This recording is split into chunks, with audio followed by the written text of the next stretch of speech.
Off.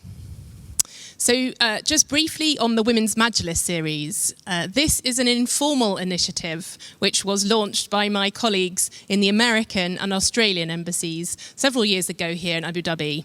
It focuses on women in particular in the diplomatic and international affairs community here in the UAE, and it really provides a forum for discussion, for peer support and for networking for women starting out in their careers or moving towards the middle of their careers. And we have focused on a range of issues from sponsorship, mentoring, unconscious bias, race and racism, and many others, frequently, if not entirely, with very distinguished speakers from the diplomatic and other fields. And the collaboration with the university really came out of some of our Majlis discussions.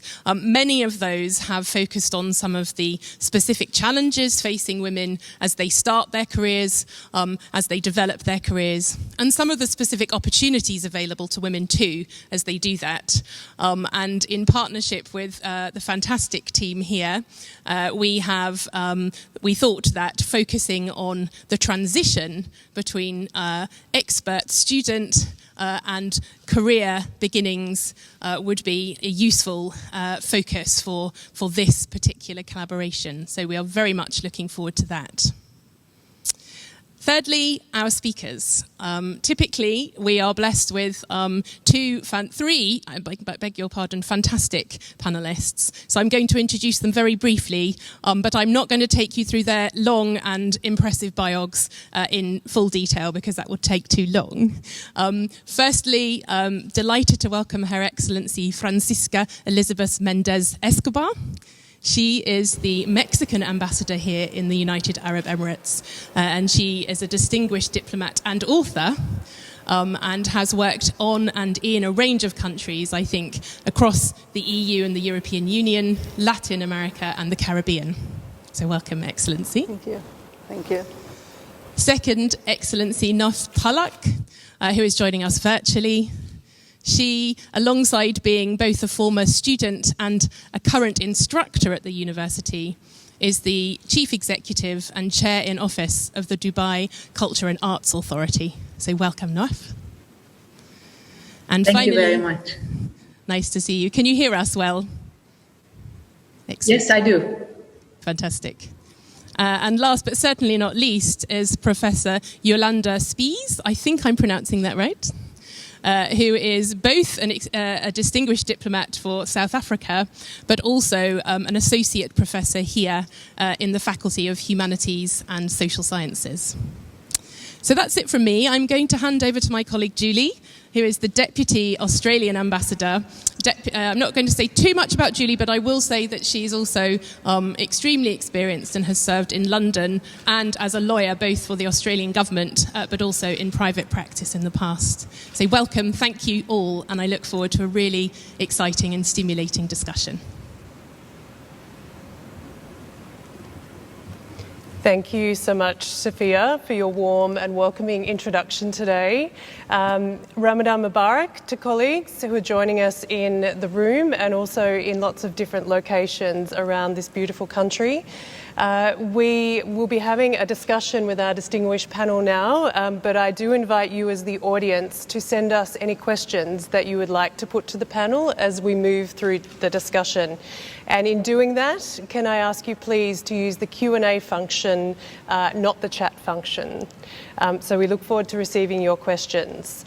One of the very unique and special things about the discussions that we've had on these panels, and I think we're in our 9th event now, over 2 years, is the process where we unpack the story and the choices and the decisions and the people who have inspired or helped our panellists to get to where they are.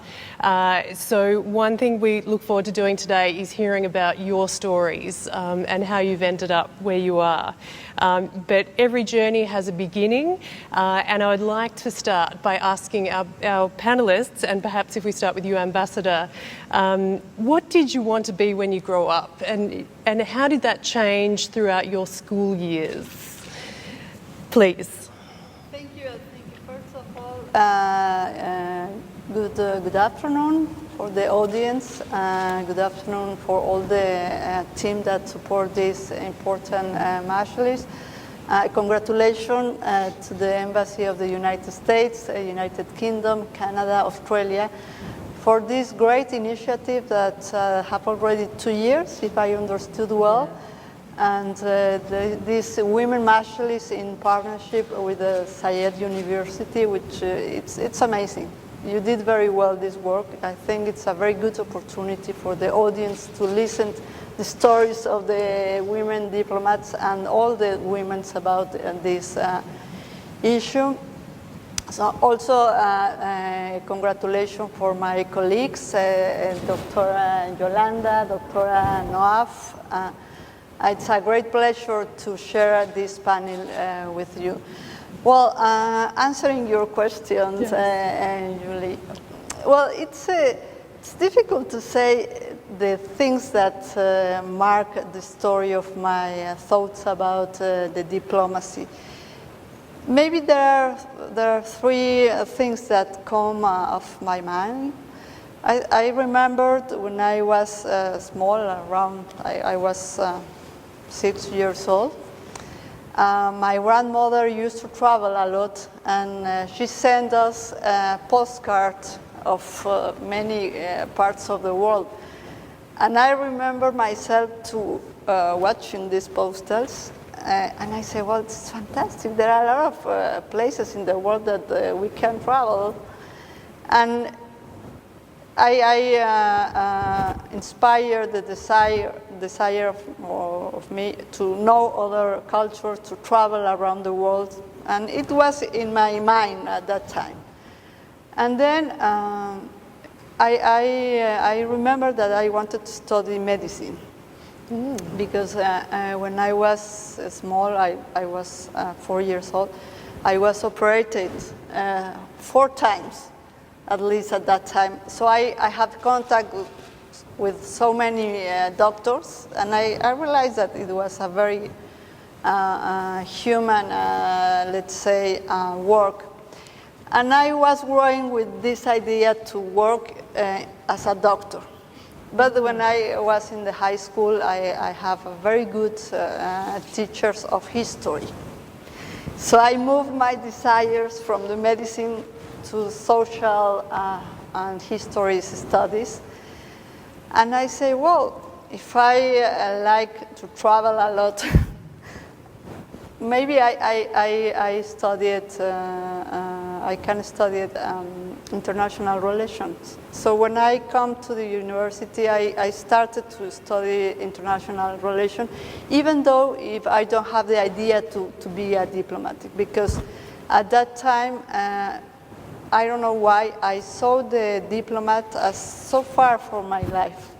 It's not, I don't know if I thought that I don't have the possibility, or I don't know, because we are a big family, 7, I have 6 sisters and 1 brother, so we are a huge family at that time, so it's not easy to, okay, you have to be a diplomat. So, well, I entered to the university to study international relations, and I discovered at that time that I really could be a diplomat. Why not? But I take this thought in my mind, because at that time I did a lot of things at the same time. I studied, I do dance also. I was a dancer in a professional company for 5 years. So I did do a lot of things. So I'm not very clear on my desire to be a diplomatic. So there are these things that I remember in my decision to be a diplomat. Isn't that interesting? And I suspect a key theme in our stories will be it's not a straight path. But what I like that you said, Ambassador, is why not? Why not? And I'm sure it's a question that a number of us have asked in our careers to date. Can I perhaps invite Noaf to reflect on what led her into a career of diplomacy and education? Sure. Thank you very much for your time, and thank you. I mean, I'm honored to be part of this panel. Your Excellency, Ambassador, I may share something with you because initially when I was younger, I always wanted to go into medicine as well. And then I actually, once graduated from school, I did get a scholarship to go to Ireland, actually. And then just before I actually do all my paperwork and travel, I thought, why not stay in the country and be closer to my family and my friends, what I'm used to, and instead of going out and traveling and staying away. So I got into the American University of Sharjah here in the UAE, and I got into, I got into architecture first, and I studied that because of the passion that I always had for design. Beautiful buildings, history as well, as in why was this building designed in such a way. So I got into architecture for 2 years, and then I decided I actually wanted to deal more with people and be part of what they do, what the impact that they would have on people around them. I was very much interested in the relations of people. So that made me change my major into design management. And that has a lot of potential communication aspect and marketing. So I graduated and I got into I'mar Properties. I'mar Properties, one of the leading, of course, companies here in Dubai and in the UAE, with a lot of projects, real estate projects, entertainment, I'mar malls, and Burj Khalifa, of course, one of the highest towers in the world. And I'm very proud to be part of that project, building it and creating that whole messaging, branding, and marketing for it. That was my first thing into putting me into, let's say, the track of dealing with international countries. After a couple of years, I was heading the marketing of the international projects of I'mar, dealing with Saudi Arabia, dealing with Turkey, dealing with Jordan, dealing with Egypt projects. So that was a bit, to me, it was intriguing. How do we work with other countries with different agendas, with different messaging, with different expectations? So that was my first step into, okay, that's interesting. Why not explore more? So that was the beginning of my cultural experience with international countries. I then moved to Abu Dhabi, working with the Tourism Development Investment Company, which had one of the amazing projects in the UAE, which is the Louvre Abu Dhabi. And that was my first project that I worked with that French team. It was laying the foundation and the groundwork for the museum at the time. And seeing all the politicians coming with the president at the time and His Highness Sheikh Mohammed bin Zayed. So that was another level. It's that cultural diplomacy, interaction. They have their own messaging. They want to bring that idea of the Louvre Museum to the UAE. What do we have as Emiratis to give back? So that interaction was very much interesting for me. And needless to say, I had to mention this probably. My father studied political science, and he was a diplomat for the first couple of years in his career, and probably that affected me as well. He always had the stories, and he liked to travel as well, and we used to travel in the summer or whenever we had some vacations. So dealing with different cultures, dealing with different backgrounds and how things work together, that always intrigued me, and that always had that a little bit of interest and let's say things that I would love to know more about. And I always loved history. And yes, Your Excellency, I had a very good history teacher as well back in school, which made me love the idea of getting to know more about different cultures. After Abu Dhabi, I came back to Dubai, and I was headhunted to come and work for the UAE cabinet and bring in that idea of private sector and dealing with international countries and dealing with international, let's say, organizations, and worked in the UAE cabinet, and I headed the Office of Government Communication. And there was another level of dealing with different countries, the messaging of, let's say, the UAE. We were working on that consistency of what messages do we want to send out, and how do we deal with other countries, and working with World Economic Forum as an international organization. So all of that built up the whole, let's say, a clearer track of, yes, I am interested in international studies, in international relations. And that's where I made the decision of studying my master's degree in diplomacy and international affairs in Zayed University. And after that, it was a completely different level, seeing everything clear. So the question of why not, that is important, and pursuing that why not is even more important, and having that character to support is what made me into this field. And then a very interesting conversation with a professor that once came to me and told me, Noaf, why don't you teach? You have the storytelling aspect, you have the public speaking aspect, you've got that passion, you've got that good interaction with people, why don't you teach? And I said, why not? Exactly, I said, why not? I'm interested, I'll do it. And that's how I am. I'm in this field right now, and I'm in Dubai Culture, heading Her Highness Sheikh Latifah bint Mohammed bin Rashid's office. And cultural diplomacy is the first topic on my agenda with Her Highness. And I'm happy to be here. That's an extraordinary story, Noaf, and again I can see some parallels between the two of your stories. Certainly a curiosity, a willingness to take opportunities, and a very advanced sense of self-awareness and what gave you happiness and what you wanted to do with your time. So very, very interesting, and again, you know, something that people have more or less in different stages of their life. I remember as a student, I felt like I was just going through the process, but then there were moments where I really grasped onto something that, you know, grabbed my curiosity. So I can identify with some of those turning points. Professor, where did it all begin for you?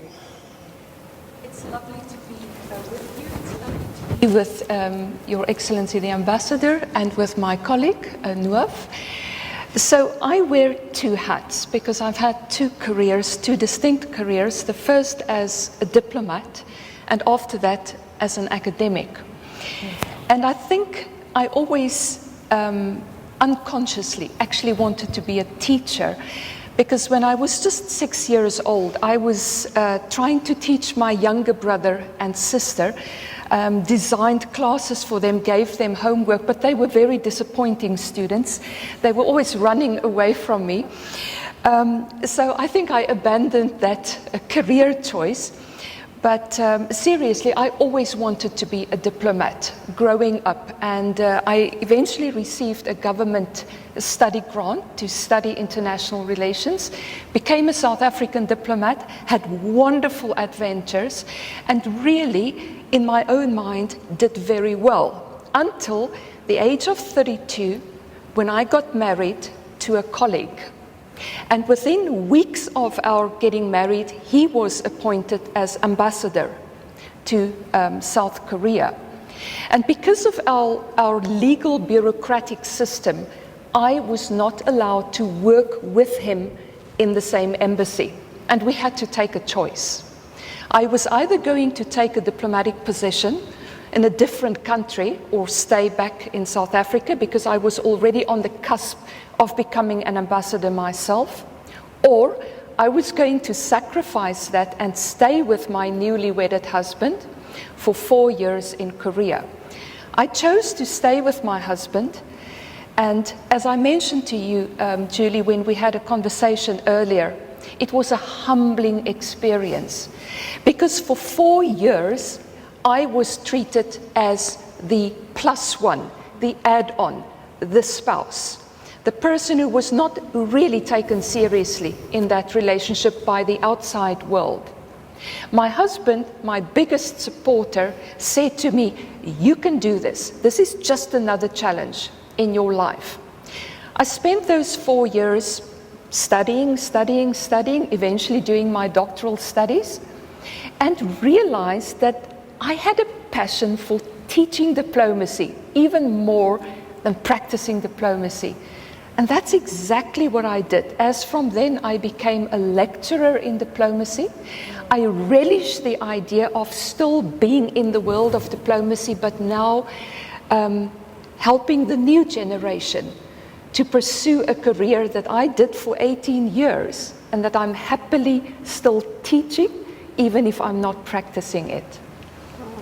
That is such a beautiful and actually very moving story. As you were saying it, I was thinking of numerous colleagues of my own who've been through similar experiences, and the spouses that we've worked alongside who found other vocations and ways forward to keep themselves inspired while they've accompanied partners.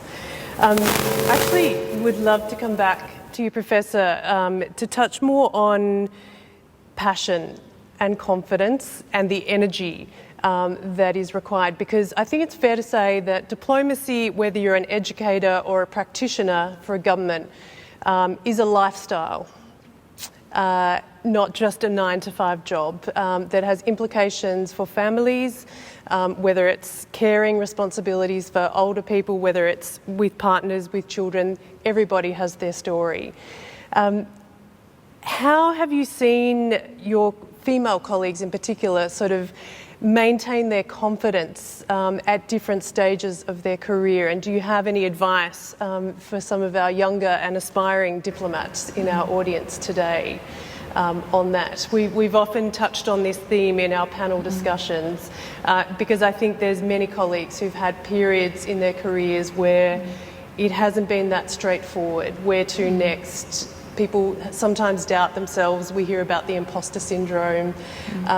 What lessons have you learnt on maintaining the passion or the confidence in your career, Professor? First of all, it is normal sometimes, in fact even often, to feel discouraged, to feel overwhelmed, to feel that perhaps you just cannot do it. That's normal. In those cases, have a cup of tea and say tomorrow is another day. You can do it. Us women, by design, are multitaskers, and we are resilient, and we can overcome any obstacle. But sometimes you don't overcome all of the obstacles all at the same time. Sometimes you have to stagger them. You have to postpone certain goals in order to achieve other goals. And the first challenge comes when you become a mother. When you are married, when you have the job, you are the mother, because whatever you do, you are going to feel guilty about not spending more energy on some other parts of your life. Having said that, I think women are the best possible life form that's geared towards diplomacy. Precisely because we bridge these almost incompatible goals within our own lives, we can do this also at the international level. We can say to cultures, groups of people, political associations, it might seem impossible until you try it.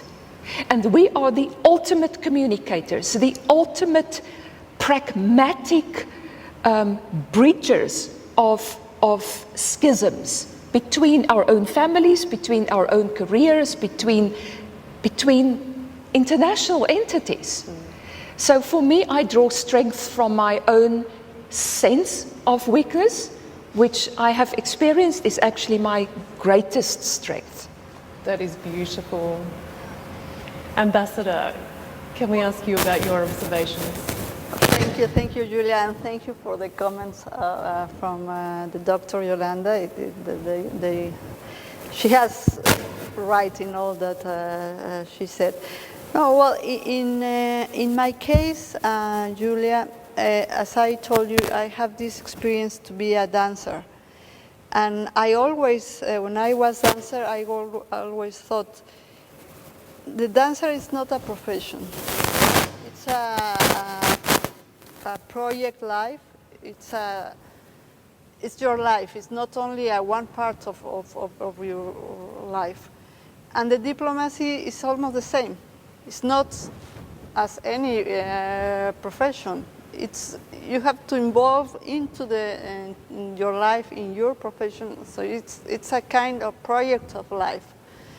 And saying that, my confidence comes from my country itself.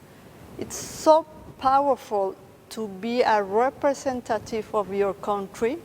It's a big thought, a big thing in your life, because it's not, you're not represented as a diplomat, a company, or a firm, or even a states of a country, a federal states. You represent a country, a culture, a people. So it's so powerful. So when you think about that, at least in my case, it gives me so powerful. I feel so good, and additionally, I love my country. So, because I consider Mexico as a beautiful, great, brilliant country, so it gives me so many confidence. So it's this is one of my. It's a passion. It's not only a passion that for me. So if I have been difficult moments in the career, but always when I have difficult and tough moments, I tell myself, you are not only Mexican, you represent Mexico, and Mexico is enough strong in the world. We have a very heavy weight in the world, in the international world. We have a very strong position. So you cannot feel underestimated for that. So this is my passion. I love my country. I love the people. I love to be Mexican. So I think it's enough confidence for me. That's an incredible story, and I should say there is one thing to represent your government as an official, but it's another thing altogether to represent your country as an ambassador. I can't imagine it gets any better than that. A theme you touched on was service, and that is a perfect time to bring Noaf into this conversation about passion, energy, service and confidence, because the UAE it could not be a better example of a country that prides service of its people. Noaf, we'd welcome your thoughts. Absolutely. You actually touched upon a very important aspect. When we talk passion, when we talk service, Dubai, the UAE as a whole, as a country, our leaders, and our government, I'm honestly very proud and very lucky to be born as an Emirati. I get that strength and that power and that confidence from our leadership, from His Highness Sheikh Mohammed bin Rashid Al Maktoum, growing up in Dubai and being that person who actually loves their country very much. That's something I was always, known for between my friends when I was younger, growing up and into university, and even working my first job in I'mar properties and presenting new projects that are coming up, and like state-of-the-art projects, the best technology, the best planned communities. We were always talking about Dubai has a big space in my heart. Dubai has a big aspect of building my personality. Yes, I got my strength initially and my power from my father. He taught us to be very open, speak up our minds, and be as strong as possible. Growing up in the UAE made that even more pressing, that yes, I will be representing the UAE wherever I go, anytime, anywhere. So in the university, I was always being vocal with a lot of, let's say, there were a lot of clubs happening, international clubs, professional clubs, and I always like to represent the UAE in those different activities. Going into my career, I had a lot of opportunities to represent the UAE as well.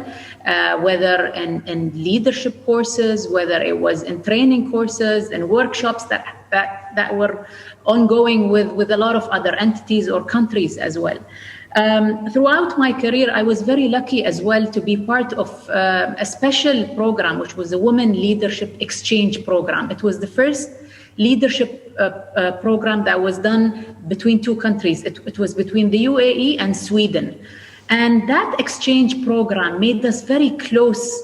There was a very close interaction with women only in the Scandinavia in general and Sweden in specific. And to me, that got us into this very interesting non-profit organization, which was Women for Sustainable Growth. I got a member. I was a member in there, and then after a couple of years, I was actually elected to be part of the board of that non-profit organization. And we saw that there's a lot in common between women around the world, and strength and being passionate about what we do. And Professor Yolanda mentioned that being a natural communicator and being a natural, having that experimental aspect of bridging issues, bridging ideas, bridging cultures. Women are amazing in doing that, and having to experience that with different backgrounds and different cultures even made it stronger, made it to me even more obvious that yes, that's a passion that I have to keep on building, and being proud of being a woman, being an Emirati. Is an amazing aspect that's part of my identity, that's part of my DNA, of showing, making use of all the different opportunities, whether they were obstacles, challenges that come across, moving across them, flowing across them, and moving on forward always makes it even more challenging, and making my future experiences even more looking forward to that. So passion, that's the key word in my daily life. Wonderful and tremendously inspiring. Now, I want to make sure we leave sufficient time for questions from our audience. So I might pose one more question to our esteemed panel if I can. And that would be about any lessons that you would give your younger self. One of the reasons that my colleagues and I have set up this Women's Majlis for female diplomats in the UAE is because we recognise at our points in our career that there are certain points or things we wished we'd known when we were 20 or 25 at university or entering our first job. I mean, certainly one of mine is to ask more questions of the experienced people around me and ask why they did things and how they did things, how they got from A to B. So I wondered if you could share with us any lessons that you would have for yourself when you were younger, or any lessons or advice that you have for the students of Zayed University who are listening and I'm sure taking lots of notes today. I might start with the Ambassador first, if I could. Thank you, Julie. Well, there are a lot of lessons from my side. And for example, if you really like to be a diplomatic, you have to like the people. And you try to like the people, because to talk in public and to be interesting in the people, in the culture, because your work is around the world, I suppose. You have to have curiosity about the countries, about the thought and the inner culture that represent each country. So maybe some of the students are a little bit shy. So you try, because if you like the people, you receive a lot from them. So it's not one side. If you're really interested in the people really like you. So you are in a very good position.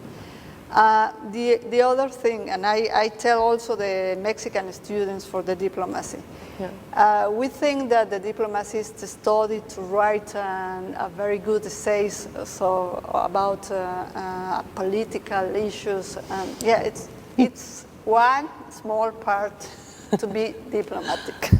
The other big part is very simple. It requires common sense, as I was talking with Allison, to be very pragmatic, because if you have some problem when your president come to your country that you are accredited, you have to be very smart, very confident to solve a very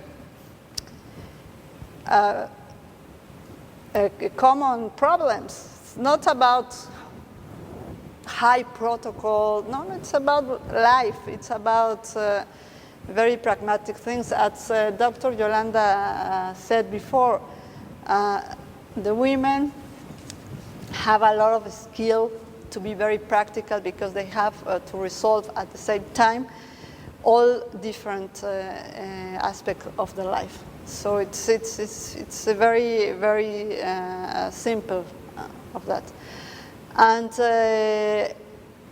other recommendation, it's try really to take some lessons about how to talk in public, because it's really very important to be confident when you speak, and when you have a very big audience. This is not the case, because we have an hybrid panel, but you really like to enjoy to be with the public, not to be shy or to struggle, because it's not the idea. When you enjoy to be in public, you offer more confidence, and you offer your promotion about your country, for example. So this is another recommendation. And other very important recommendation is that for women to be diplomatic is tough, because you have family, you have children, you have to follow the husband, or the husband have to follow you. Mm-hmm. So you have to try to manage in a very conscious and wise manner these kind of things that are real. It's not about ideology. There are real problems that the diplomats as women have. And a very important thing, you can change the world. Not think about, well, this is the things and I have to fit in this world. No, the women are here to change the world. And when you are walking on the street, you at the same time are doing different paths of attitudes and of things of way. So don't be shy to try to change your circumstance and your the things that maybe constrain your work as a woman in the diplomacy. Thank you, Ambassador. Everything you've said resonates with me and my own experience, and I look forward to talking to you after we finish this event about the impact that you've had on the world already, because I'm sure it's significant. Noaf, can we bring you into the conversation about any lessons for your younger self or the students of Zayed University today? Thank you. Thank you. I mean, Her Excellency Ambassador really touched upon very important points, and one of the most important things is enjoying being around with people and having that conversation, because once you're enjoying that conversation, you really get deeply into yourself and really think about what else can I do for them? How can we make things better? How can we talk about this and open up conversations? So curiosity, I love that word, and that really brings out a lot of opportunities. I mean, yes, opportunities come and present themselves every now and then in a way, but you know what? Something that you can always do is you can create your own opportunity. Is when you know what you love, what's your passion, and bring that aspect of you want to be in the service of diplomacy or your country or a specific cause that you have in mind. Merging those together and creating your own opportunity is amazing. Being strong enough to talk about your ideas, your thoughts, and being vocal about them, that's very important. Yes, students usually tend to be shy, and if there's an information that they're not sure about and they don't know it a lot, they tend to not to ask the question. But I would always say, always ask the question. There's no wrong or right in asking a question, as long as you get the right information from the other side. And if you don't get enough information, then go and search for it.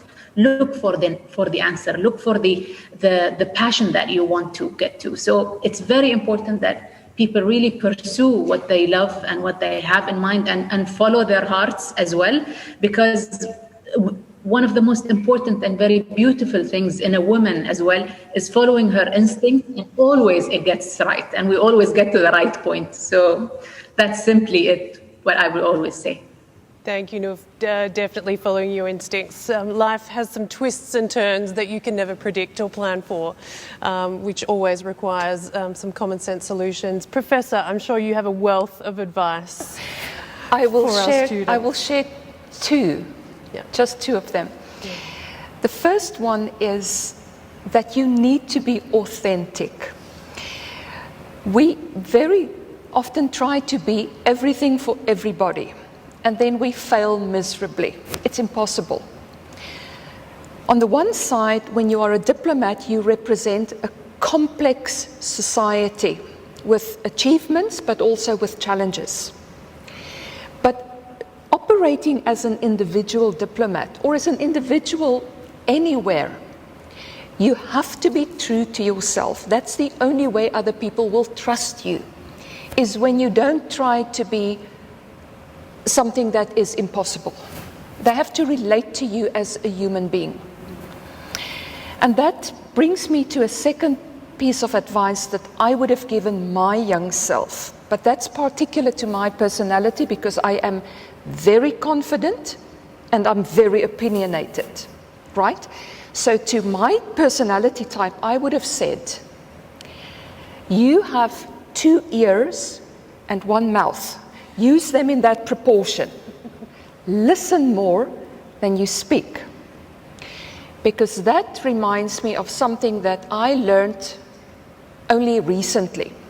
Somebody said to me, it's not what you say or what you do, it's how you make people feel that they will remember.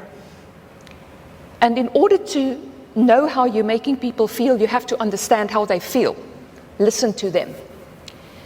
And this I try, not always successfully, I try to do more of this in my private life, but also in my diplomatic life. Understand where people are coming from. That's the only way where you will know how to connect to them. Because there is something to connect to.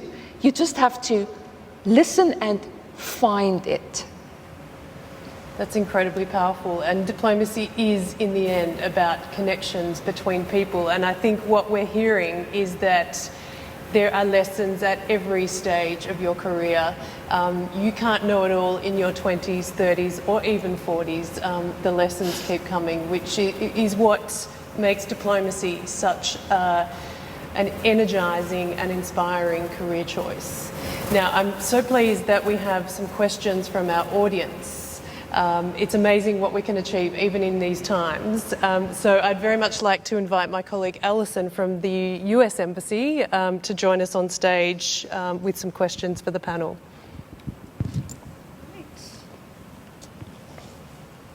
Right. So are we on? Mic on now? Okay, great. Thanks. Hi, everybody. I'm Allison Dilworth. I'm sure many of you know me from previous women's majlises. So glad to be here today. So thrilling to have the chance to do this in a hybrid situation where we're at least a little bit live. It's just wonderful to see people's facial expressions and to have these conversations now. So again, thank you to all of our panelists. We have a ton of questions, so I'm not going to have enough time to ask everyone each one, so I'll go around the room.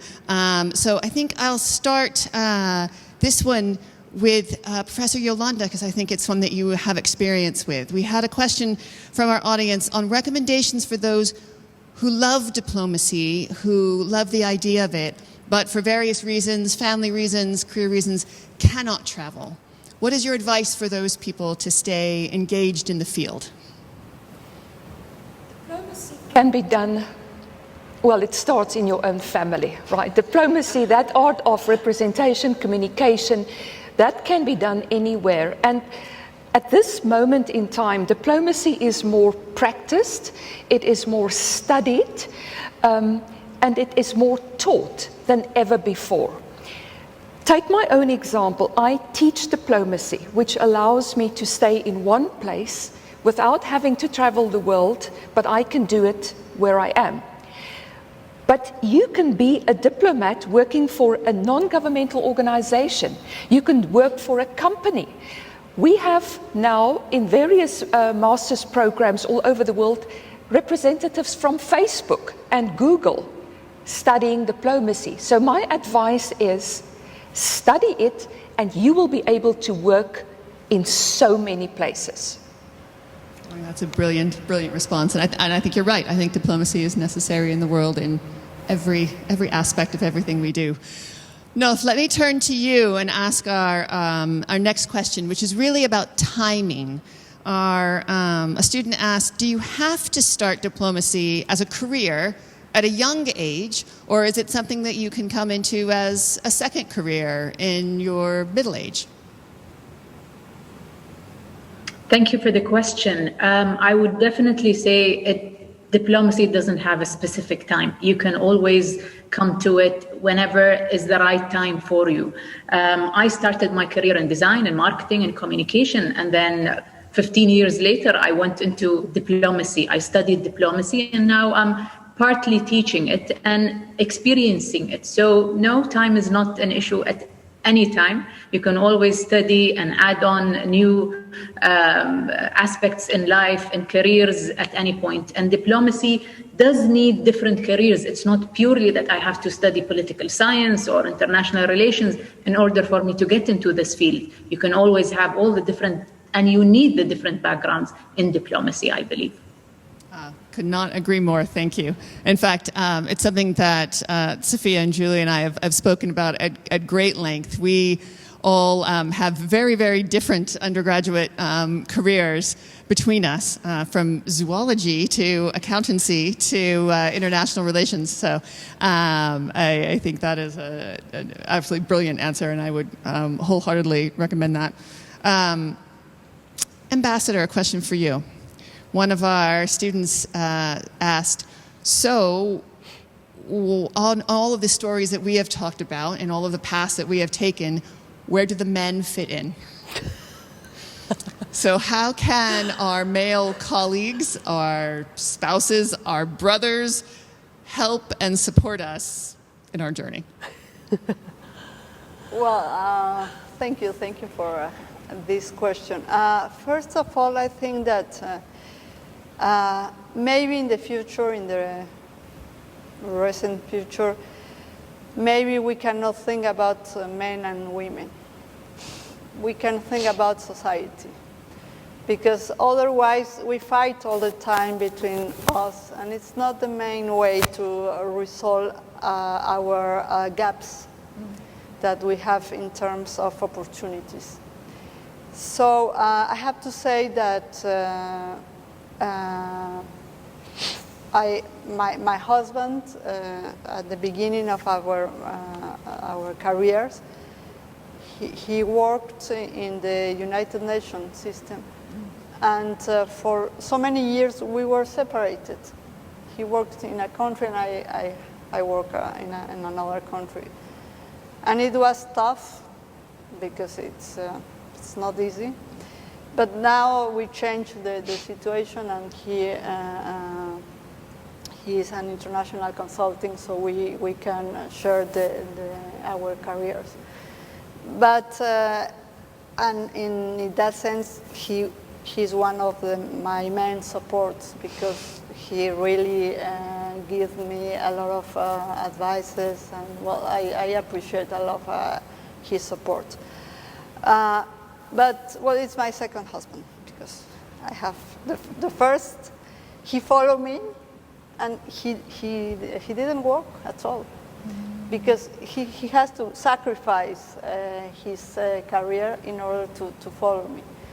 So I have those experiences very, very difficult. So because of that, because there are opportunities for men and women, and we don't try to match the possibilities in this kind of careers. And I remember very well when I present my first examination to be diplomat. One of the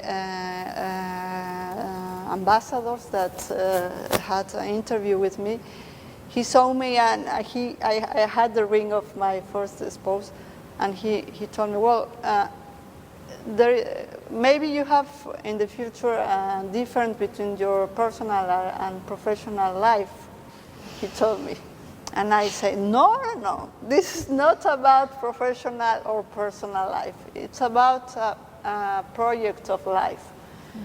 And it is, but it has a cost. And in so many cases, it has a high cost, because we don't have this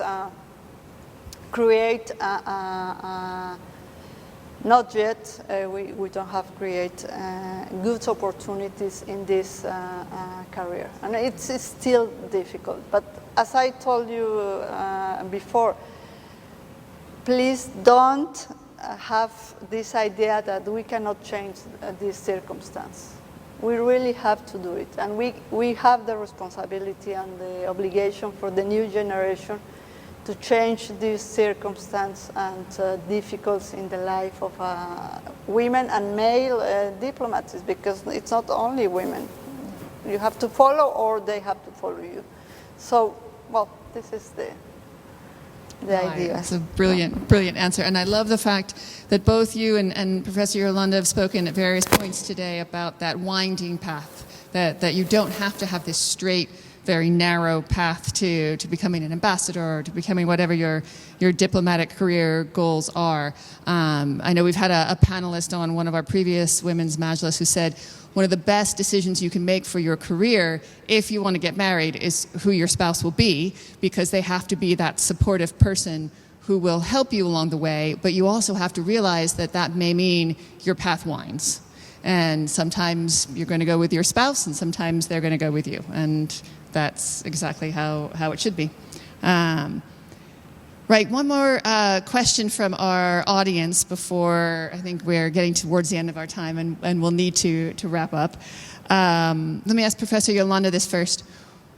Someone asked, when you have colleagues that you've been in competition with in your career, how did you handle that? And I have to say, when I read this question, I was at first a little bit taken aback, because it was definitely phrased in with the phrase of competition. And I think that something that we've talked about today really successfully is working together, sort of more of that collaboration. So any tips for our students to sort of get beyond that idea of competition and more into collaboration? The diplomatic profession, when you represent a sovereign state, tends to be very hierarchical because of the way international law governs it, but also because when you're a career diplomat, your ultimate goal is to become an ambassador. And in every embassy, there can be only one ambassador. The rest report to that person. So there is always competition involved. We cannot deny that. And I think the kind of people who become career diplomats are also people who tend to be more confident, more accomplished, and yes, ambitious. So how do we handle that competition when we also need to cooperate with people? I think we can use it as a propelling force to do our best, right? When we are ambitious, we want to prove not just to the selection panels that we are the best, but we also want to achieve our own goals. Sometimes our goals are not what is acceptable to the judges in the selection panel. And then we have to overcome a sense of disappointment, a sense of failure. But I think the moment we can start deriving energy from that, rather than feeling marginalized, flattened, made obsolete, then we overcome. Then we become the best versions of ourselves. I have excelled in areas in my life precisely because initially I was not the best candidate or the chosen candidate, because I had to find new strengths within myself. I had to also acknowledge that some colleagues did certain things better, that I could learn from them, that I could use them at least in a limited form as a role model. So to me, that's a part of life. Competition, disappointment, the fact that sometimes we have to go horizontal before we can go vertical. But for me, all of that is part of the adventure. And we would not be able to share advice if everything for us was just a vertical success story in our lives. We would be so utterly boring and one-dimensional and deprived of empathy. So my advice as always is use it as a learning curve. At some other point, you're going to be there and you will be the mentor to somebody else.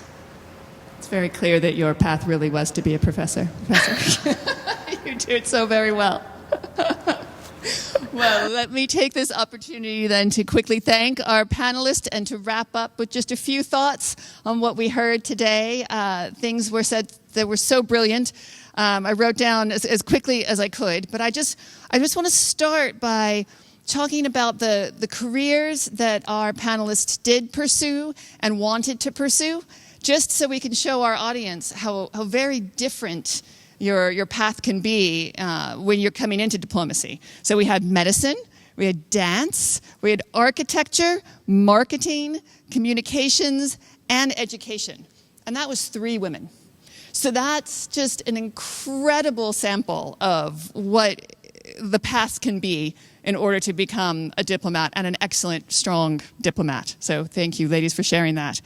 I definitely heard the power of teachers. So all the students on the call, please do talk to your teachers, listen to them, and take their advice, because it obviously mattered to the panelists here today. The question of why not, of seeing an obstacle and a challenge and competition and saying, let me learn from this, let me learn from failure. Why not? I'll try it again. Pride in our home countries. This is something that's always resonated with me, and having that feeling of being, I always say to my friends who say, don't you miss America when you're overseas? And I say, yes, but I feel more American when I'm overseas. I feel like it resonates with me, and when I have to explain what it is to be an American, when I have to show what it is to be an American, that makes me even more proud to be an American. And I just want to finish with some quotes, because there were some amazing, amazing quotes today. So my favorite was, if you want to be a diplomat, you really need to like people. That's pretty good advice. And I think it's important, because I think not all diplomats think about that when they first come in.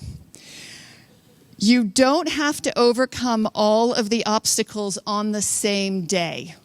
That's a piece of advice I think I should print out and put above my desk just to remind myself, because sometimes you feel like you haven't achieved anything, and then when you look back and think of what you actually went through that day, it's pretty incredible, right?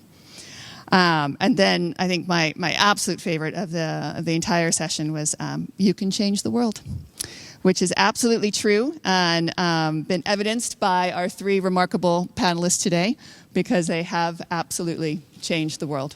So, ladies, thank you. We have a very, very small gift for you, just to say thanks for the time that you've spent with us today. I want to say thanks to Sophia for starting us off, for Julie for moderating, and to Zayed University for the phenomenal backdrop and venue they provided, and the chance to really communicate in a difficult time period. We're incredibly grateful for that, and the chance to reach out to students. So, yes, we'll get yours to you, Noaf. So again, thank you all so much. Have a wonderful rest of your day, and we will see you at the next Women's Majlis.